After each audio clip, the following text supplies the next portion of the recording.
Welcome to the Banker Lamp. Please enjoy the video. You start by confirming the basics so you don't chase ghosts. Check battery level, greater or equal to 20%, unlock the watch, and open the media app. Make sure volume and do not disturb are off. App-level audio permission must be granted.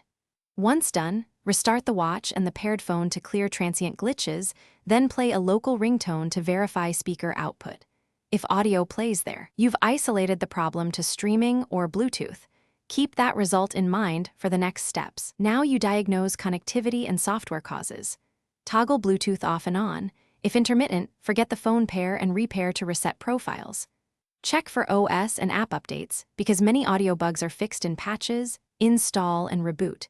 To separate streaming from local playback problems, play an offline file or use a wired auxiliary test if the watch supports it.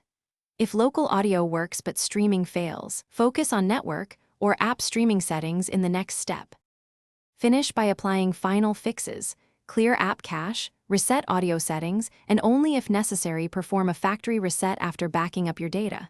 If problems persist, test with a Bluetooth headset. Consistent sound on headphones but not the watch speaker points to a hardware fault. Make sure to document your tests before contacting support. Key troubleshooting tip: if audio fails after impact or water exposure, power down immediately and seek authorized repair. Continuing to use it can worsen hardware damage. Thanks for watching. If this was helpful, leave a like and consider subscribing. See you next time.